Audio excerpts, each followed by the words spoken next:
Previously on Rewind, a Throwback Podcast. Let's welcome, eto na kinikilig ako, Sir RJ Nuevas. Hello, Sir RJ. Hello, Jimpy. Hello sa listeners at watchers mo. Basically, the concept ay tatlong sisters na namatay yung isa. At so yung mga nakapaligid na sa kanya, ang mga suspect, sino sa mga ito ang pumatay. Nung sinusulat na namin siya, parang nakiliti kami na what if nagmumulto tong si Jeneline, parang ganon. Right from the start, we designed it that way. Na every week, bago matapos ang week, itong week na to, ang pagbibintangan itong character na ito. Pero ang daming lalabas na mga clues kung bakit siya, motivations, nasaan siya that night, etc. etc. So siya ang pagbibintangan. Before matapos ang week, kailangan ma-out na siya na as a suspect. Kasi magpapasok na kami ng panibagong suspect. Who killed AS3? Di ba? Yun naman din talagang inabangan ng tao. Tapos, we make sure lang din na, isa sa ayoko ay ang mga characters na one-dimensional. Yung magsisimulang mabait, matatapos ng mabait. Kung napansin po, ganun ang formula namin. Meron kaming character para siya ang mata ng audience natin sa pagpasok ng mundong ito ng mayayaman at naa-amaze. Parang kasabay nun, maa-amaze ang audience, di ba? Of course, ang paboritong eksena, Sir RJ, ng apat na ito ay ang makasaysayang hagdan, to barrel, to habulan, di ba? With the maleta. With the maleta. Oo, hindi alam nung maid ko anong gagawin sa maleta. Pag napunta tayo dun sa mga favorite scenes ko, yung talagang nagalit si Elaine kay Barbara na yes! Diba?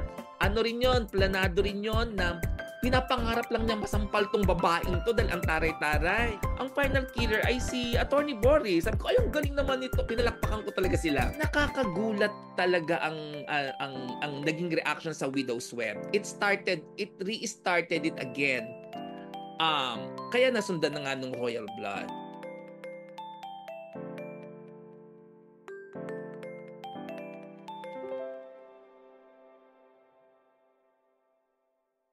So, deliberate na, Sir RJ, that there will be a follow-up at ganito siya, Royal Blood. Yeah. Hindi lang deliberate. There's also that question or hope na magkaroon ng Widow's Web Part 2 bago nagkaroon ng Royal Blood. We are kinda hoping, kasi ang ganda nga ng reception at pinupuri naman kami na ang ganda ng reception ng Widow's Web at parang nababanggit na we can have Widow's Web Part 2, parang ganon. So, nakakatuwa. Pero nangyari na nga yung Royal Blood. Pupunta na tayo sa yes. Okay. So, instead na Widow's Web Part 2, gumawa na lang kayo ng bagong genre bagong drama in the same universe. Yeah. Ganito ang nangyari dyan.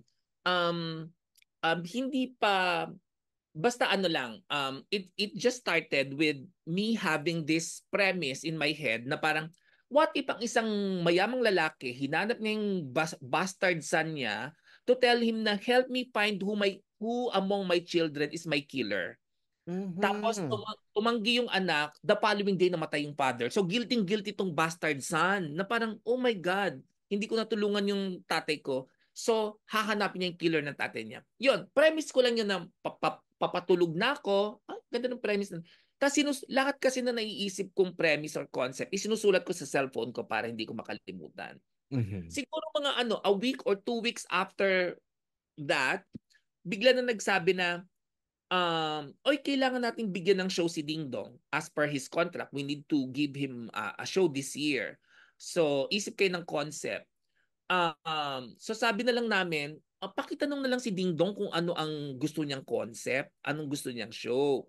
So, ang sabi ni Ding Dong, ang gusto niya yung Succession. Alam mo yung TV show sa Amerika, yung Succession, yun. So, yun ang sinabi sa amin. Sabi ko, pwede kong i-marry yung Succession concept, tapos yung murder na naisip ko na nung pinag-combine ko, gumawa ako ng one-page na storyline, pina-approve namin kay Ding Dong. Nagustuhan naman ni Ding Dong. So, dahil doon, binuo na namin yung full-blown storyline. with the with the other characters, kung sino yung mga magiging anak, kung anong klase yung tatay, etc., etc. So doon na pinanganak ang Royal Blood. Yun. So from the get-go, siya na talaga si Napoy because it Yeah, was a siya na concept for Ding sinabi. Dong. Yep, oo. Ito yung sinasabi ko na there are times na gumagawa kami ng concept for our contracted actors dahil kailangan bigyan ng show. Mhm. So dito na nagsimula ang Royal Blood. Yun po ba talaga ang original title, Royal No, Blood? ang original title ay Bad Blood. Kasi yung character ni Napoy, dahil anak siya sa labas, lumaki siya sa hirap, medyo masama ang ugali niya, medyo magnanakaw siya ng una. Ah, Ah. Kaya sinasabihan siya na ikaw marumi dugo mo eh, ganyan-ganyan, kaya bad blood. Tapos Mhm. ayaw ng sa taas baka daw mahirap ibenta because of the word bad, parang ganon. So ginawa na lang Royal Blood. Tapos nauna yung naisip ko yung title na Royal Blood, bago ko naisip, gagawin ko silang lahat na Royales, kaya Royal Blood. Royal Blood. Mm-mm. Mhm. Then of course, the other characters na crafting yung mga like of course Diana, Margaret, Mm-mm. ano nga pangalan ni ano? At babalik lang tayo dun sa Yes, Widows. go po. Okay. Lagi namin nilalagyan ng design. Doon sa Widow's Web, dahil siya ay widows, ginawa namin mga famous widows. Si Jackie, Ah. oo, si Jackie Onassis, Barbara Bush, di ba yung mga parang gano'n? Yeah. Oo, yun, lagi kami, si Hillary Clinton, ginawa pala naming first ladies. Mhm. Oo, si Hillary Clinton, Barbara Bush, Jackie Onassis. Hindi ko na matandaan kung merong first lady na Elaine. Oo. Hindi ko na matandaan. So tas dito rin sa Royal Blood din dahil ginawa na naming Royales, lahat pangalan ng royalty. Yeah. Yung Princess Diana, Napoleon Bonaparte, 'di ba yung mga ganon. Gustavo, merong King Gustavo sa somewhere in Europe eh. So yun, gumigimik lang kami sa mga names din. Mhm. Pero how did you parang decide na this is yung dynamics ng pamilya, may tatlong anak, tas ito sila, Christoph, Margaret, and Beatrice. Mahilig ako sa tatluhan. Mhm. Ana Karenina, di Yeah. ba? La Mahilig Vendetta. sa Vendetta. Mahilig ako sa tatlong characters kasi ang sarap paglaruan. Wala kang choice kundi iba-ibahin ng mga characters. Isang masama, isang mabuti, isang nasa gitna. Pwede naman naging apat, kaya lang parang sobrang dami. Kapag dalawa naman parang kulang, di ba? Oo.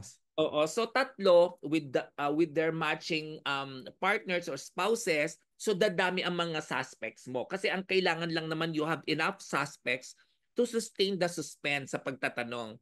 So yun, pinalibutan ko lang ng mga characters. Pero importante din yung of course silang lahat, 'di ba? Kasi nga Yeah, yung dynamics ng pamilya tsaka kung yeah. sino yung pumatay sa tatay.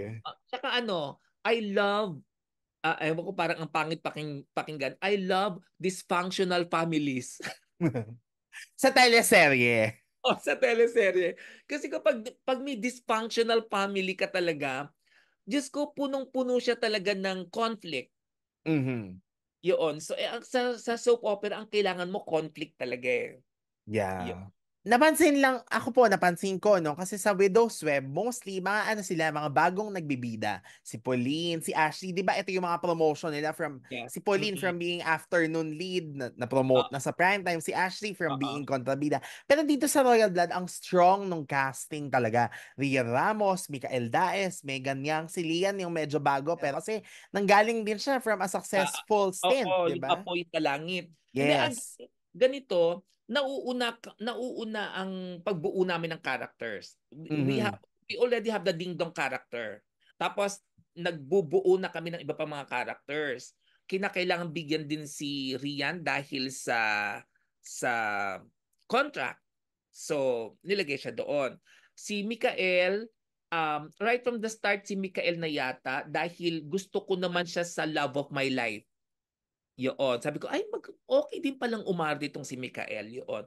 Tapos, dahil you have Mikael at mag-asawa ang role, sabi ko, ang ganda kong Mikael at Megan, hindi pa yata sila nagsasama. So, kaya naging Megan yon. Yun Mhm. namang bunso, yung si Lian, alam ko lang na alam ko lang na naging matunog siya sa apoy apoy sa langit, pero hindi ako gano'n ka-particular sa capacity niya as an actress. Do'n ako medyo, okay kaya siya, parang gano'n. Pero na-surprise niya ako sa performance naman niya. So Mhm. yun ang history nung sa pagka-cast namin sa sa Royal Blood. Mhm. Na meron kayong guesting din with Megan and Mikael, no, sa kanilang podcast about, of Oo, course, sharing the parang secrets and the trivia of oo, Royal oo. Blood and their characters. Ang ganda nung kwento about the alopecia plot. Yeah, ikikwento ko na rin ba? Yes. Yung alopecia plot, usually in the morning, I take a walk inside the village. Mhm. Ah, 'Pag naglalakad ako mag-isa, doon talaga pumapasok ang mga ideas. Yan, pasok ng pasok ang mga ideas. Ta's inililista ko lang siya sa cellphone. Tapos mini-message ko yung mga writers ko, "Oh, we will have a character na may alopecia." Isa pa sa naisip ko na, bilin ko sa mga writers ko, paniniwalain natin ang audience na na anak ni Cleofe si Margaret, pero ang totoo niyang anak ay si Emil. Yung parang Yes. oo. So, mahilig ako magbilan sa mga writers ko. So, yung alopecia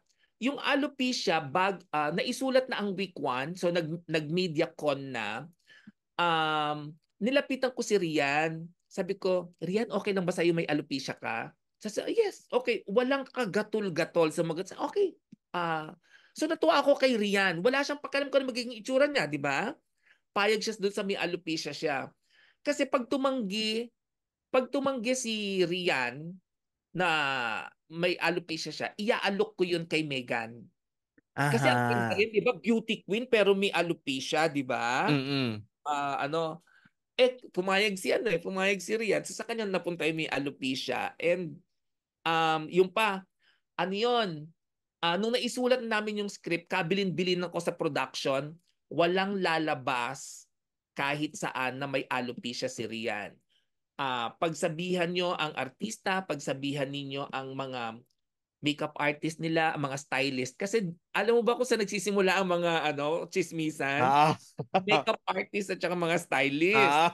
Oo, so kabilin-bilinan ko walang maglalabas ng tungkol sa may alopecia si Rian. Tapos nung kinuhanan na nila yon, si Mads Aguilar yung gumagawa ng mga content ng Yes. ng show. Sabi ko, "Mads, wag mo kukuhanan ng video si Rian na may alopecia siya. Wag mo siyang gawa ng content ng before the airing." Buti na lang nasunod kasi talagang nawindang ang na may alopecia siya, 'di ba? Yes. Oh. Mm. 'Yun, yun yung mga bagay na nakakatuwa kapag naisip mo tapos poprotektahan mo talaga para mai-deliver ng tama. Yun ang trabaho Mhm. ko bilang showrunner or consultant to protect the show at all Mhm. cost. Grabe, Yun, surprise naman po talaga yan. Di ba nag-ano pa yan? oo. Nag-trend online si Rian na Oo, parang, ito pala ang oo, kanyang sikretong malupit. oo. Walang pahaging yun, walang clue, may nakakapansin na ay naka-wig si Rian. Pero iniisip lang nila dahil mayaman, di mag-wig ka, parang ganon. Oo. Mm-mm. Mhm. Pero So, ang isang nakakatuwa din sa kanya, yung may alaalaga siyang ahas. na hindi na namin nasundan. Oo. Isang eksena lang yun, di ba? Mhm. In-establish lang na ganun ka-weird itong pamilyang to. Na Oo. si Tonto naman may alagang peacock, di ba? Ngayon, oo. Yun. So, Tapos ganun. si Mikael, ang supposed secret niya, 'di ba, yung parang meron siyang best friend na Oo. niligwak. Ligwak na dahil wala na, kinakailangan, alam mo ba na week 1 pa lang dahil mataas ang rating niya week 1 pa lang, pinag-uusapan na maganda yan i-extend dahil okay ang rating niya week 1 pa lang. Kaya lang kasi merong Love Before Sunrise na kailangan lumabas at a certain date dahil dun din maglalabas ang view. Kasi Yeah. oo. So, hindi kami Extend. Ang Extend. mga natapon din na hindi ko na-discuss doon sa podcast ni ito yung isang natapon na thread. Ang kwento sana palalabasin namin si Margaret may kinakatagpong lalaki. Yun, Mhm. palalabasin namin na may kinakatagpo siyang lalaki. Tapos nakikita ni Louie. Si Louie sinusundan si Margaret. Mukhang may lover ang mami ko, ang stepmom ko. Tapos nung nakita niya yung lalaki, pinagbubugbog niya ng bat. Tapos yung lalaking yon is actually Margaret's doctor para one, to establish yung sa na kinoconsult niya sa alopecia niya. Two, the scene, kinakailangan to establish na kaya pala maging violent ni Louie kahit bata Louis. siya. Mhm. Tapos, ah, dumating yung jowa nung doktor, Bading. So, Bading pala Ah, tong doktor na to. So, pinapaniwala namin ng tao na may kabit si Margaret, tas Bading. Tas ang kasunod doon, reveal na ang may kabit talaga ay si Andrew Castor at ang kabit pa ay si yeah, Lia. three. Ah, Oo. So, isa sa lagi naming style yung papaniwalain ka dito tayo pupunta pero actually dito ito ang talagang pupuntahan. Natanggal yung angulo na yon. sayang kasi ang ganda parallel, no? Na Oo, may oo. akala mong kabit yung pala yung isa ang may Oo, ano. oo. Mhm. Oo. So sayang may mga gano'n na nawawala, Yeah, 'di ba? yung kay Aidan din, 'di ba? Ang ganda nung nung possibility kasi ang dami ring nanghula niyan, 'di ba? Na Yes. shucks, paano kaya kung siya yung Oo, killer? oo. Isa naman din talaga sa pumasok sa isip namin 'yon. At itutuloy pa rin naman sana originally, ang killer talaga ay si Archie. Iniisip Mhm. namin na hindi siya paghihinalaan kasi may mental problem, 'di ba? Oo. Nahuhulaan ng audience. Sabi, ay, si ano yan? Si Archie yan. Sabi, ay, nahulaan eh. Ibahin natin ang ang killer. So, iniba nga namin. Pero ah, dapat yon itutuloy pa rin namin na accidentally, yung ice na nagamit para sa wine ni Gustavo. Gustavo ay nalagyan yun ng ng lason. Mhm. Kaya kaya kami nag-establish ng eksena na si Archie gumagawa ng shake, remember? Yeah. Oo. So gumagawa siya ng shake, gumagawa siya ng mga ice na gano'n. So nalagyan niya ng eye drops ang ang tubig na ginawang yelo kasi ang eye drops can kill. Eye drops are poisonous. So, Mhm. so dapat meron kaming eksena na nalagyan ni Archie ng lason yung ice cubes at yun ang pumatay kay Gustavo at nalaman yun ni Diana. Diana kaya meron sana kami eksena na siya ang ako ang pumatay sa kanya just to save her son. So yun Mhm. wala na rin yun. So ganun sana ang magiging pagsasara ng kwento ng Royal Oo, Blood if ever Kasi yun yung oo. nag-wonder ako dahil syempre ang sympathetic tong character ni Archie, 'di ba? Na hala paano yan kung siya ang killer, paano Hindi. magsasara? Tsaka imagine Napoy's dilemma. Hinahanap niya ang killer ng tatay niya, tapos malalaman din niya na anak niya si Archie, tapos shit, anak ko ang nakapatay sa tatay ko. Aha, Di oo. ba ang ganda-gandang moral dilemma for Napoy? Mhm. Yun. So, hindi namin napuntahan. Sayang. Yeah. Ah, yun. So, pag napanood to ng audience, so matutuwa sila dun sa trivia na yon, di ba? Correct, ang daming mga Nauna na Mm. yung mga trivia, no? Hindi ko man lang Oo. natanong pala, sorry. Syempre si Tirso Cruz III as Gustavo, ang, ang ganda kasi ng characterization din niya, no? Pero, paano niyo po craft yung pagpatay? Kasi dalawang beses siyang Yeah. na-deaths. Di Yeah. ba? Merong fake death at merong real death. Okay. Ganito yan. Um, Pag nag-iisip ako ng death, dapat bongga ang death. Ayoko na basta binaril lang, yung gano'n. So, nag-iisip kami ng death. Sabi ko, isip tayo magandang death ni Gustavo. So, naisip ko, yung sa box nga ng magician na Yeah. dapat siya ang papapasukin, paglabas, may saksak na, yung parang gano'n. Yun, nag-isip lang kami ng how to lagi akong may notes sa sa cellphone ko, manner of death. para kung paano papatayin ng isang character. So isa 'yon. Doon naman sa doon sa may fake death kasi nga doon sa Widow's Web, lagi nanghuhula ang tao na ay buhay pa yang si AS3, buhay pa yang si AS3. Ah. So pinagbigyan ko sila na okay, buhay pa 'to. Ang twist buhay. Tapos syempre pag binigay mo na yung buhay pala siya, sabihin ng audience, okay, makakampante sila. Kaya 2 days after, pinatay namin siya para magulat din ng tao. Oo. Ang Kami dun bilis sa nga eh. lagi kami dun sa nanggugulat. And then of course, choosing his final killers. Na dalawa pa to ha. Dalawa pala Oo, silang oo. ano. Oo. Kumbaga yung isa may intention, yung isa nadala sa intention ng Oo. isa. Pero gusto din naman niya. Mm. That came siguro mga one fourth na inipapalabas namin at nahuhulaan nga na si Archie. Sabi ko magpalit tayo ng killer. Ayoko na si Archie ang killer kasi nahulaan na ng audience. Tapos ano kaya ang killer? Um, ang una na pagkasunduan, yung tatlong anak ang killer. Yun ang una na pagkasunduan. Okay. Oo. Sabi ko, ayoko, napaka-Murder on the Orient Express. Mapupulaan tayo na napaka-Murder on the Orient Express. Sabi, nagkasundo kami na, sige, yung dalawang babae ang killer natin. Si Beatrice at saka si Margaret. Mhm. Actually, ang killer si Margaret at saka si Beatrice eh. Pero naisip ko, pag si Margaret at saka si Beatrice yan, walang dating kay Napoy. Whereas kapag one of the killers ay si Diana na meron siyang unrequited love or unresolved love, Yeah. ang sakit sa kanya kapag ang nalaman niya ang pumatay ay yung ano. So ginawa naming Diana and Margaret. Margaret na tamang-tama, gahol na lang kasi kami talaga sa oras. Isang eksena na lang yung yung pinakita namin na nag-usap si Gustavo at saka si Diana about the history ni Diana. Actually, 1 week pa dapat tatakbo yun eh.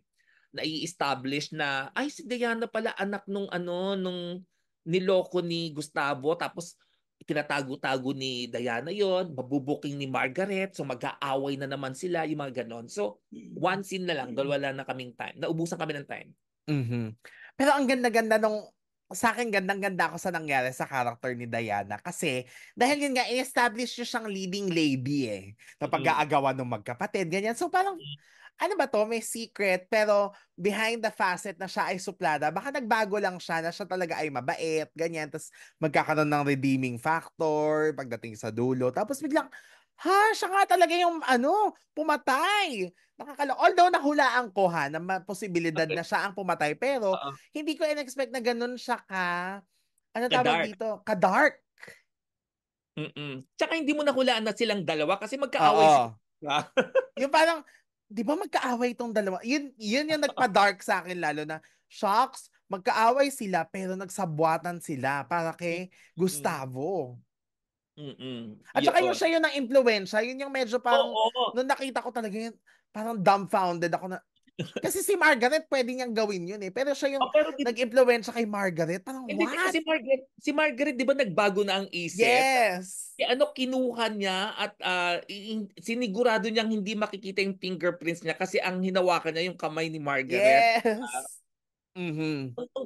Nung nag-script reading kami, maski si Megan shock na kayang gawin ng character niya yon. What? Buti Yun. si Tasha hindi niya pinatay, Pero medyo muntik-muntikanan sa mga sabunutan moments. Oo.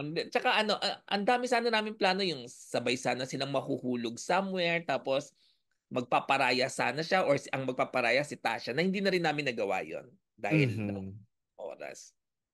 Pero bakit kasi si Margaret, kumbaga napagbayaran niya ang krimen, Oo, Tama oo. ako, nakulong po siya, no? Tama ako?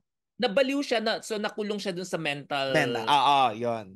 Oo. Pero ba't si Diana pinatay nyo sa ending? One, para namang ipakita natin na crime does not pay. Paminsan-minsan it does, 'di ba? Katulad ni Attorney Boris. Pero baka kapag sunod-sunod ang mga shows natin about murder na nakakaligtas ng totoong killer, ang Oo, matay na. oo. Yun. Tapos may justice din naman, di ba? Dahil itong si Louie, ipinaghiganti niya si Margaret. Ewan ko kung alam mo na may apat na yon. May Yes, apat, apat yung unplugger. Yun. mhm. So parang finally, si Louie na ang pinili nyo? Or alam nyo na si Louie pero nilito nyo lang pati ang No, no, cast? no, no. Ganito ang totoong nangyari dyan, ha? Kunyari, script reading, nung nag-script reading kami, nag-present na kami nung 4 na possible na mag-unplug. Kasi again, para lang magkaroon kami ng Attorney Boris moment na sa dulo lang makikita. Kasi parang Mhm. baka nag-expect na ang tao na ganun yung Attorney Boris moment na meron Yeah. kang another twist. So, nung nag-iisip kami ng Attorney Boris na hindi naman talaga siya yung killer sa kabuuan kasi ang killer naman na talaga ay yung dalawa, parang maganda lang na meron ka pang kakaibang klaseng killer. So we had 4, 'di ba nga si Louie, etc., etc. Before the night before the script reading, ang ano lang namin talaga, ang mag-a-unplug lang talaga ay, would you believe, si Napoy. Oh! Si Napoy ang mag-a-unplug. At kasi siya ang may pinakamasakit na damdamin i-unplug ito. 'Di ba? Mhm, mhm. Siya ang may pinaka-moral dilemma kapag in-unplug niya ito dahil mahal niya 'to tas nanay nung anak niya, etc., etc. Sabi ko, ay ang ganda-ganda siya ang mag-unplug. Pero the night of the script reading kung saan ipepresenta namin sa kanila yon, hindi ako mapalagay. Talaga bang gagawin ko 'to kay Napoy? Ano magiging reaction ni Ding Dong? Papayag kaya si Ding Dong? Sabi ko gano'n. Dahil siyempre may Mhm. na pinoprotektahan si Ding Dong 'di ba? Tapos habang nakahiga ako, ay, puwede rin pala si Beatrice. Kasi maikukuwento ni Margaret kay Beatrice, parang gano'n. So siyempre magagalit din si Beatrice. Tapos, ay, puwede rin si Cleope kasi anak-anakan niya 'tong si Jenny. Margaret. Oo. Puwede rin si Louie. So hindi ako mapalagay that night. So nag-usap-usap kami ng mga writers ko, gawa kayo ng similar scene, iba't ibang unplugger. Tapos ipe-present natin tomorrow. So during the doon sa script reading nila, we ended with reveal na si Margaret at saka si Diana. So doon shock na sila.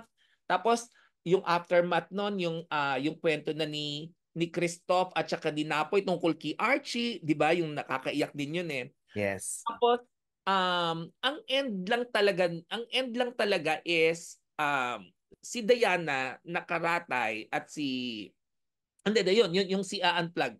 So, nung present namin yun, gulat na sila dun sa si Diana pala ang killer at saka si Margaret, ganyan. Tapos, sabi namin, oh, may ipapresent pa kami. O, present namin si Beatrice. Oh my God! Ganyan sila. Ang nag-unplug si Beatrice. Ganyan, ganyan, ganyan. Tapos sabi namin, wait, there's more. So, pinakita namin yung susunod pang slide. Si Napoy naman. Oh my God! Kitang-kita ko si Ding Dong nagulat na ganyan. Tapos maski si Cleope, sabi ni Cleope, pati ako! Pati ako talaga papatayin ko siya! Ganon. Tapos yung si Louie nga. Tapos dahil may 4, sabi ko, o sige, ganito gawin nating gimmick lahat kayo boboto.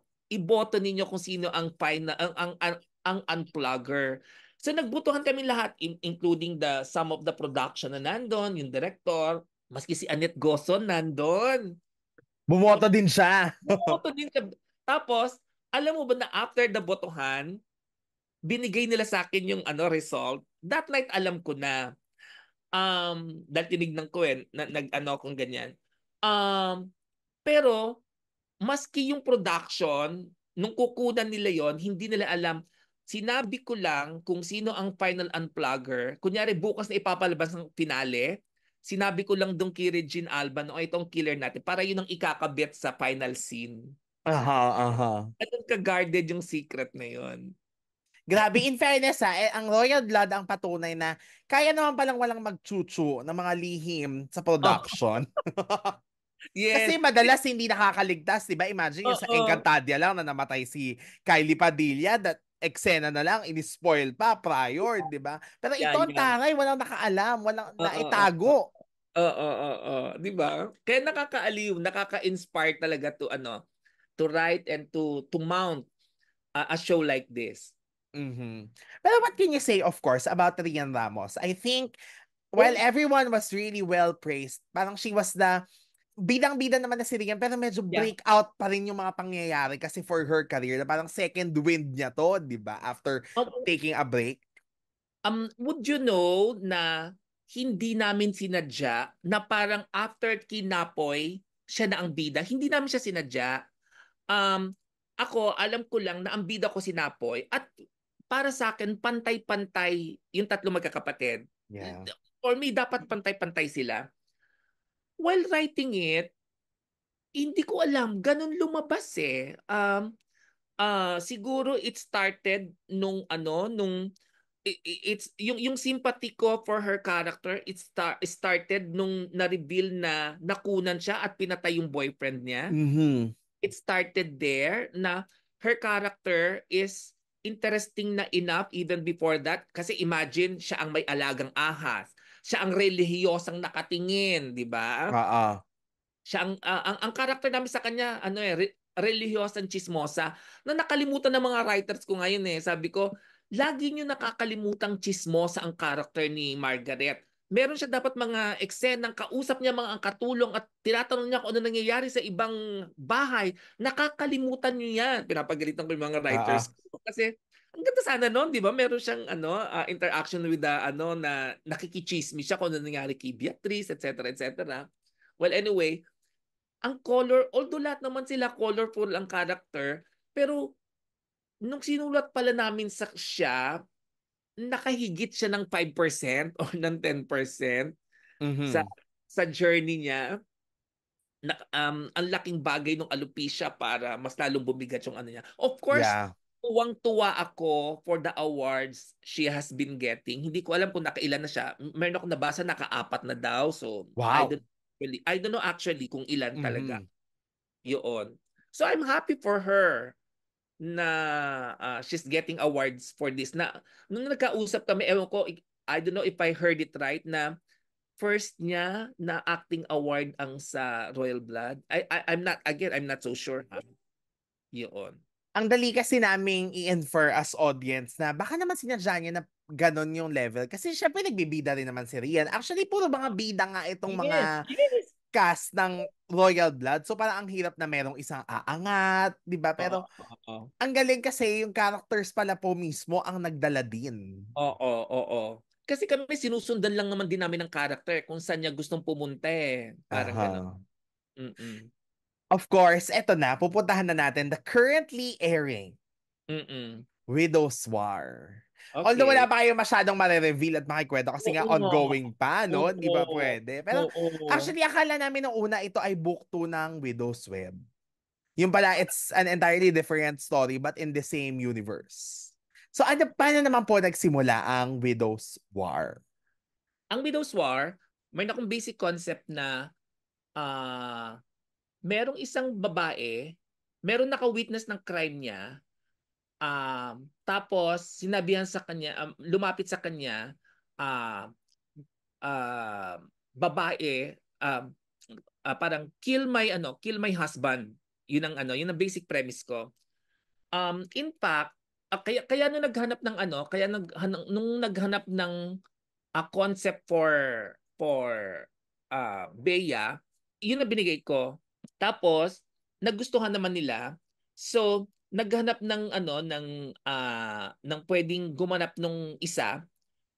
Matik si Carla kasi katatapos ng Stolen Life at Yeah. bonggang-bongga rin si Carla doon, 'di ba? Tsaka ang ganda, tapatan, Bea Carla, 'di ba na casting. Mhm. So, pininisan ko, nagustuhan nila, binago ko lang na doon sa kwento ko nga kasi, yung babaeng naka-witness, patayin mo yung husband ko, tapos ang magiging twist, ang namatay, yung nagsabi, yung nag-utos. Eh, Ah. na mangyayari dito sabi ni Basil, I saw what you did.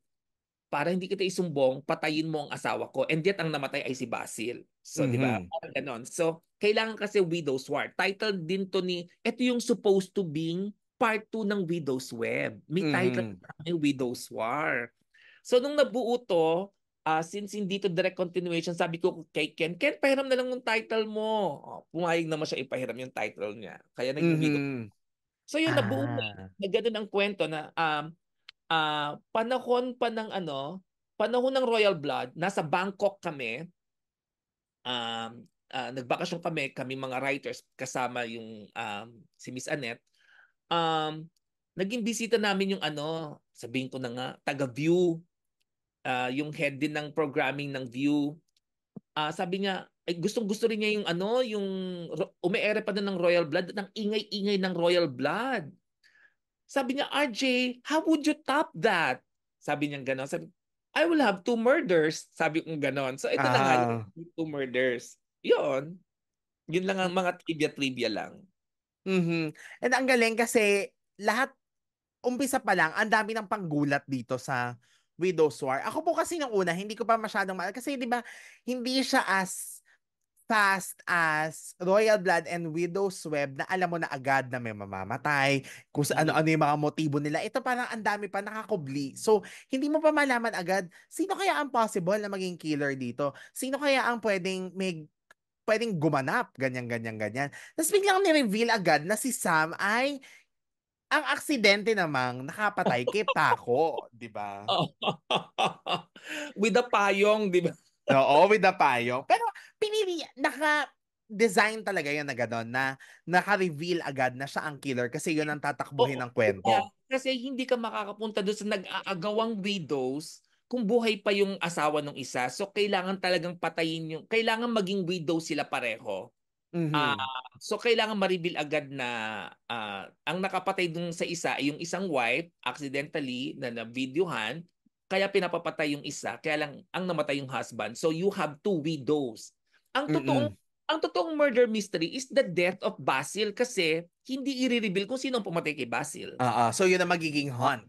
Oo, yun ang totoong murder mystery, the death of Basil. Mm. Pero sa kanila din, syempre may hunt pa din kung sino ang pumatay kay Paco. Yes, yes. Mhm. Mm. Tsaka ang ganda din na ano, pinagbintangan din talaga si Sam. Tapos apparently, siya pala talaga yung killer. Doon nawindang ang audience. Unang-una, dahil yun na nga, ni-reveal agad na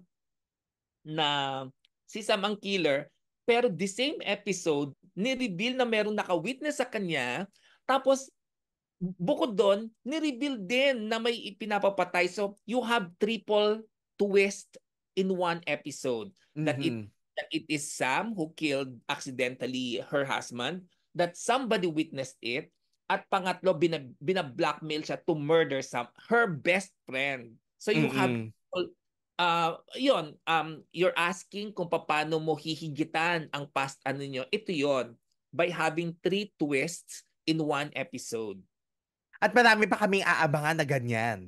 Madami, madami, madami, madami, madami. So, kailangan Yung, din talaga, Sir RJ, yung first two episodes na in-establish yung pagkakaibigan ni Carla yeah, at saka ni Bea kasi doon magkakaroon ng push and pull ang character yeah, ni yes. Bea. Yeah. Tsaka maski naman si George, 'di ba, naaawa siya. Yeah. Nasampal yung kaibigan niya. Gulat na gulat siya at nag-iisip siya kung paano niya lalapitan. Ay, again, push and pull. Pinush na naman siya ni Ruth na maghigante, 'di ba? Oo. Tapos ito rin namang si Sam, gusto niyang patayin dahil masama, pero maaalala na naman niya yung goodness ng kaibigan niya. Tapos may gagawin na naman kagagahan, mag-aaway na naman sila. So at tangina, kailangan kong patayin tong babaeng to. Kaya alam, mababago na naman ang isip niya. Yung parang gano'n. So push and pull nga ang ginagawa namin. Mhm. And then, of course, I think by the time naman na lumabas ito ay namatay na si Basil. Kasi as we record, mangyayari na siya tonight. No, bukas siya mangyayari Ah, on a bukas Wednesday. mangyayari. On a Wednesday. Wednesday. Kailan mo ba kailan mo ito i-ere? Baka po mga ano pa, in the next 2 weeks, ganon. Okay, okay. So, Yun. pwede na. Pwede nang Oo, oo. i-ano. Oo, dahil nag-preview na ako, tomorrow siya lalabas. Mhm. So, magugulat ang lahat pa I rin. hope. Pero alam naman na ng audience na mamamatay siya. Natatawa nga ako sa reaction ng tao dahil parang yung iba dahil nagagalingan sa acting ni Benjamin Alves, sasabihin, naku, wag mo na siyang patayin kasi ang galing-galing niya. Meron namang iba na tagal na mamamatay ni Basil, nakakainis siyang character na. Pero, So, ah, tactic niya po ba yon na tinitease niyo na talaga sa abangan na ano, tapos ang tagal pa bago mangyari? yeah. Kasi aabangan ng tao, di ba?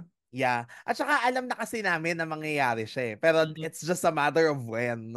Oo, at saka how, 'di ba? Parang sino kaya Oo. malalason sa kanya, parang gano'n. Kasi alam na rin naman na malalason.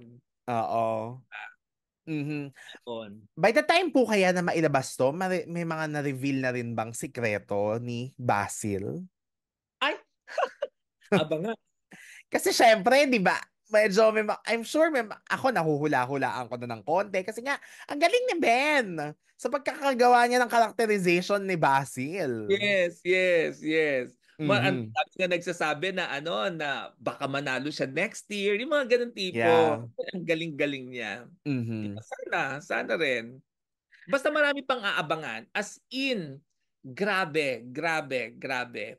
Ang dami namin plano. Kanina lang nag-uusap kami ni Regine, eh. Meron kaming gustong gawin na sana mangyari. Mhm. Ilang Talagang weeks po ba naka-slate tumakbo ang Widow's War? 16. Mhm. Same with Ah, Royal Blood. oo, 16 pero ah ah, nagre-request kami na sana maging 20 kasi para wala kaming maitapon na mga eksena. Aha, kasi ang daming sayang sa Royal Blood. Oo, So, oo, at least oo. sa Widow's War magawa naman lahat. Mhm. Hopefully, Siguro yung oo. mga basics na lang, Sir RJ, na yung mga pagbuo, no? Like, of course, napansin namin, ang gaganda ng mga apelido, mga tungkol sa bahay. And then, Yeah, may dalawang bahay din naman talaga sa yeah. location. Oo. Um, we played on duality para lahat ng characters may duality. Mhm. Ah, maski yung pa isa sa pinanggulat namin na noong una natatakot ako, yung temper ni ni Sam, yung meron siyang Yeah. hawak parang nung preview ko yon at ipapalabas na siya tomorrow kasi I preview the day before eh. Mhm. Pinag-iisipan ko ipatanggal ko kaya tong eksenang to kasi parang natatakot ako na um, dumistansya ang tao na parang ano kasi itong protagonist na sinusundan namin ganyan. Sabi ko, na-reveal lang na itulak yung asawa niya. Ang sa akin lang, para ma-establish na one, she will do anything and everything to protect her family. Yeah. Huh? Na lahat naman tayo has a tendency to do that, di ba? Tapos two, meron nga siyang pitik. Mm-mm. Tapos pag na-embrace to ng tao, na na-embrace naman, we can be brave na sa characterization ng mga protagonist natin na hindi lang basta malinis ay malinis. 'Di ba parang ganon? Na, Yes. na, na, na may layers ang mga characters. 'Di ba? Mm-mm. Yun. Actually, doon nga po ako na-surprise na parang, paano kaya nila tatapusin to or isasara si Sam? Kasi hindi siya pure as a protagonist. Parang ako din, naglaban din yung loob ko na, ha? May ending na ako Siya ang killer. may ending na ako in mind but syempre I cannot tell you, 'di ba? Yeah, oo naman. Kasi, Pero mm-mm. yung ending na yon, so far wala pang gumagawa. Ah. Oo. So far wala Mhm. pang gumagawa. Kaya excited din ako and I don't wanna preempt myself. Baka nga 'to sa pagsasabi kong ito maglalaro na sa isip nyo na, "Ay, hindi pa nagagawa? Baka ganito 'yan." Yes. Pero at least, di ba, marami nang mababaliw-baliw na naman sa Oo, pag-iisip. oo. Kung ano Oo. talaga. Basta maganda ang ending ni Sam. Tsaka of course Okay. ni George. Nakaka-excite kung paano yung mga makikita na naman, kunyari, magbabati, mag-aaway, kung paano yung mga twists na aabangan. Yung mismong murder mystery, this is ibang-iba sa dalawang nauna kasi hindi lang siya basta murder mystery. Basta gano'n, maski yung design ng investigation will be different, will be totally different sa dalawang nauna, sa tatlong nauna. Mhm. Hindi ko pwedeng Yes. sabihin dahil masisira. Siguro after a month, pwede pag may nagtanong na sa akin na, kasi ganito, kaya pala, parang gano'n. Mhm. After a month. Nako, so yan ang aabangan natin. Pero ang isa pa lang observation lang, Sir RJ, na question din, no? Ang ganda na nag-include kayo ng parang gothic feel. Parang medyo Yeah, na vendetta-ish din siya na may yeah. mga ano. Oo, right from the start, nung nasa ano pa lang kami, nasa Bangkok pa lang kami, umeere pa lang ang Royal Blood, nung tinatanong ako kung ano ang next na murder mystery ko, sabi ko, it needs to be gothic para iba ang look. Kaya ang idea ko pa nga diyan, sana hindi gano'n kabongga ang bahay eh. Dapat medyo deteriorating na ang bahay. Dapat ang kwento dating mayaman na naghihirap na para deteriorating ang bahay. Ganon sana ang idea ko. That's why I have also the character of Rebecca. Ang una sanang eksena ni Rebecca na pinaplano ko is nakadamit pang kasal pero baliw, parang yung sa Great Expectation ni ano ba nito ni Yeah. Charles Dickens. Mhm. Pero doon si Miss Havisham yung nabaliw dahil hindi siya pinakasalan ng ano niya. So maski characters nagde-deteriorate, yun sana ang plano ko. Kaya lang syempre kapag binubuo na naiiba-iba rin. So gothic, Mhm. sabi ko, o dapat meron tayo dito yung mga crows na tumutuno, mga ibon na ganyan, naglalakad in the middle of the night na may kandila, tapos overflowing ang gown na puti, na nasunod naman doon sa opening ni. Oo. Oo, yun. Pero gothic lang talaga siya, Sir RJ. Hindi naman siya La Vendetta levels na merong magmumulto, ganyan. Or Parang, abangan, charot. parang so far wala. Parang wala nga. Yun. Merong Mhm. reason kung bakit hindi kami pwedeng maglagay ng multo. Okay. Okay, Pero, abangan. oo, abangan. Oo. Pero, Mhm. yun ang reason. Yeah. May reason kung bakit walang multo. Ang question ko pala, Sir RJ, ano ang reaction ni Bea nung nalaman niya na ganito yung role? Na maliban sa murder mystery, yung hindi pure. Dahil merong nangyari. Alam mo, walang qualms si Bea. Tuwan-tuwa ako sa kanya.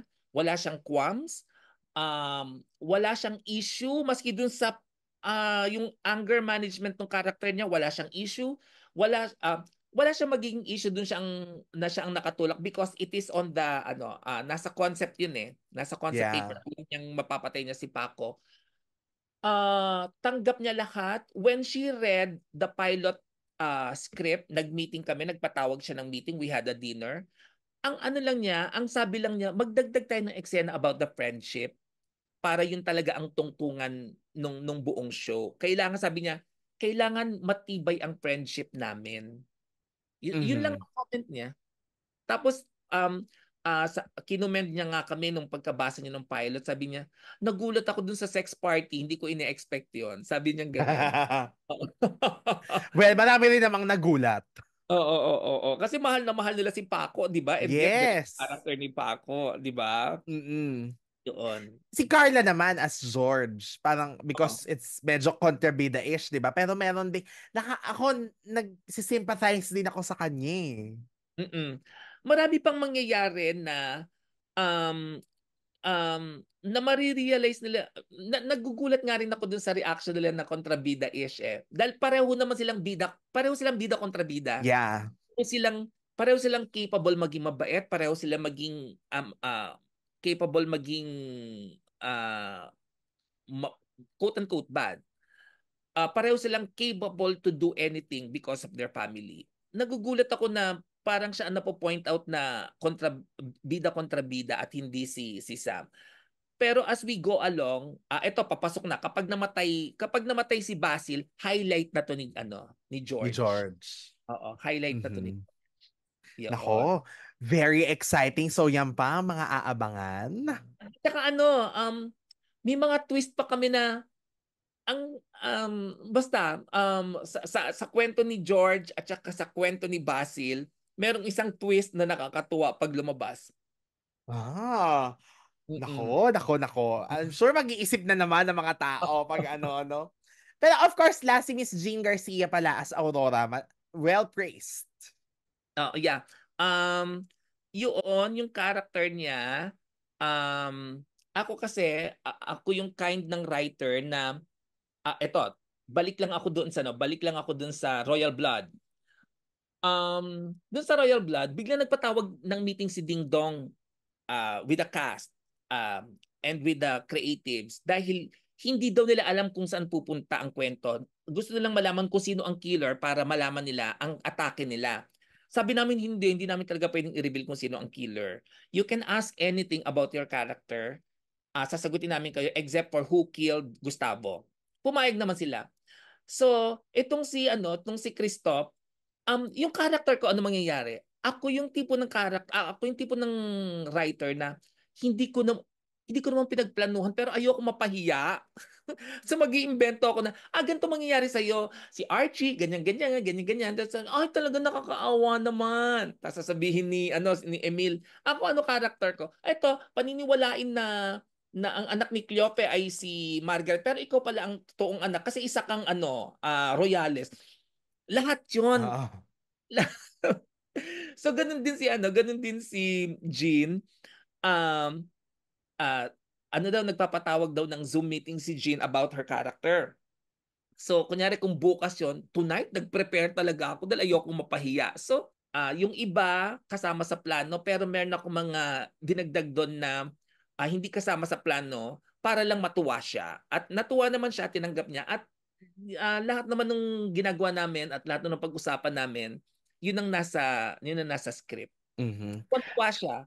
Nung dumalaw ako sa taping, naka 4 weeks na silang nababasa. Talagang malapit na ang take niya. Nung nakita niya ako, umalis siya sa ano niya, para lang sabihin sa akin, RJ, ang ganda-ganda ng script. Every week, ang daming nangyayari. Ganyan, ganyan.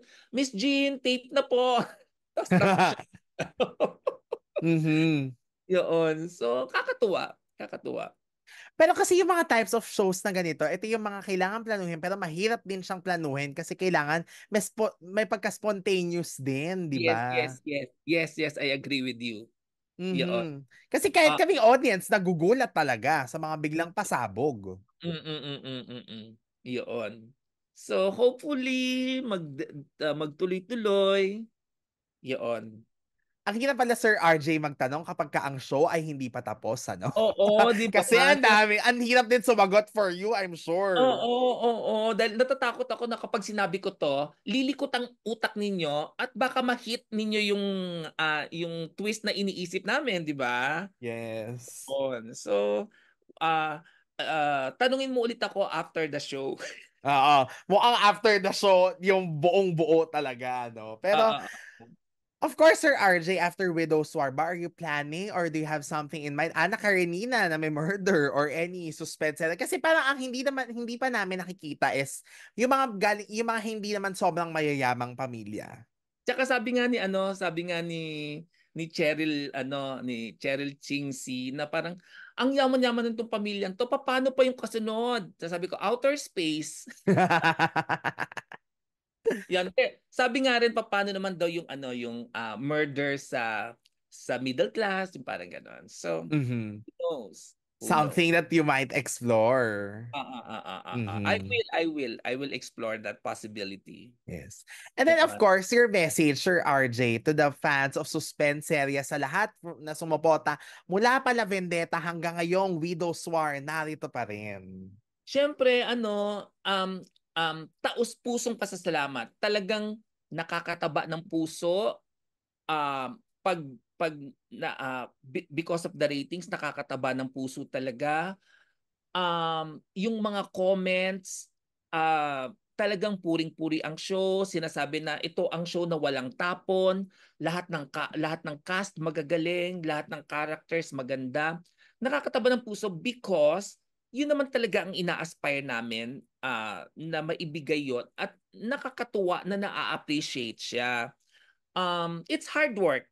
It's hard work. My mind is working all the time sa pag-iisip. Katulad ka kanina, meron ako naisip, I have to inform Regine Alba, my partner, as a showrunner. Ito pwede natin gawin. Pwede natin kunin tong ganito to play this, ganito, ganito. Sabi niya, sige, sige, gagawa natin ng paraan. So, my mind is working all the time. Ang haba-haba ng list ko dito sa cellphone ko kasi when I watch kunyari sa YouTube at nababasa ko yung comments, sabi ko, ay oo nga no, wala pa kaming explanation about that. So we have to address that sa mga future na scripting. Para sarado, para ayokong matapos ang show, tapos may daming loopholes or may loophole. Kasi sa Widow's Web at saka sa Royal Blood, happily, walang sinasabi ang tao na nagkaroon kami ng loophole, di ba? So, my mind is working all the time para lang walang loopholes. Yun. At mahirap siya. So, yun ang mga aabangan pa naming lahat. Kung paano din magsasara. Again, thank you so much sa iyo, Jimpy, for giving me this opportunity to explain how we mount murder mysteries. Pinaghandaan ko to so that maging one, entertaining, two, informative ang ating pag-uusap, di ba? Three, I want to thank yung listeners mo, yung audience mo, because of the support. It's really heartwarming, the support na binibigay simula Widow's Web kasi pataas ang cumulative or average ratings niya. Ang is higher than Widow's Web. Itong Widow's War so far is higher than Royal Blood, kaya nakakatuwa. Congratulations, Sir RJ. Thank you so much. Thank you so much. Nakakakilig ang pagko-congratulate mo dahil pat on the back, 'di ba? And I'm sure ang dami pong tuwang-tuwa talaga at hanggang ngayon sumayab. Kasi so far, sa lahat ng mga friends ko nakakausap, we are all hooked. And waiting. Na parang lahat sila sinasabi talaga na, ay, ang ganda naman nga nitong Widow's War, ganyan. Ang daming nag-aabang. Tapos, ngayon, iba back-to-back mo pa with pulang araw. So, bongga, di ba? Yeah. Thank you. Nako, pero hindi dito nagtatapos ang chikahan namin ni Sir RJ. For this episode, yes. But, syempre, di ba kasi nga, usually, ang unang tinatanong natin ay ang background or kung saan nagsimula ang writing career ng mga creatives na ating ginigest. So, syempre, parang pagdating kasi kay Sir RJ, hindi pwedeng one question lang. Kailangan one episode dahil ito talaga yung mga shows na, sorry for the word ha, kinalakihan, in-enjoy. Okay lang sa akin yan. Kaya sinasabi ko, classics talaga. Kasi ito yung mga nauna talaga na GMA Prime wouldn't be GMA Prime or afternoon time kung hindi dahil sa mga shows na to. So, excited ako kasi mag-uusap pa kami ulit ni Sir RJ sa next episode. But for the meantime, of course, Sir RJ, invite them to watch Widow's War. Please patuloy niyo panoorin ang Widow's War kasi ang dami-dami namin plano talaga. Every day, nanganganak ang mga magagandang ideas at eksena sa utak ko na hopefully mailabas ko lahat sa show para mas lalo kayong matuwa. Maraming salamat sa suporta ninyo. Roller coaster siya. Nakakatuwa kapag mataas ang ratings mo. Of course, there are days na kapag walang pasabog kasi hindi naman pwedeng everyday ka may pasabog. Kailangan mag-react sila sa pasabog. So kapag hindi pasabog day, hindi ganoon kataas ang ratings. Mataas pa rin, pero not as high kapag may mga pasabog kami. So, roller coaster siya, pero it's a wonderful ride sa roller coaster na yon. And I want you to ride with me with this roller coaster ride called Widow's War. Yan, nako. 8:50 p.m. po, no? Every Monday to Friday. At saka syempre, unahin nyo na ang pulang araw para kombong-kombo siya. Tapos pagkatapos ng Widow's War, of course, asawa ng asawa ko na ang taas din ng rating. Yes, congratulations. Parang ito, isa to sa mga kumbaga, trio ng magandang combo talaga ng GMA Prime. Lalo na bagong GMA Prime pala, no? Dahil this year lang yun, di ba? Nako, thank you so much, Sir RJ. And abangan nyo ang episode naming next about the classics and the beginnings of GMA drama, di ba? So, Jimpy, I enjoyed talking with you, ha? Nako, salamat din po, Sir RJ. Ako din. Imagine naka 2 hours tayo, Correct! Hindi ko na rin in-expect. Nagulat na lang din ako. Pero, ayun, thank you so much, Sir RJ. At salamat sa ating mga listeners. Let's rewind to the past and live the present here on Rewind by Everyone. And God bless us all. Thank you. Bye-bye.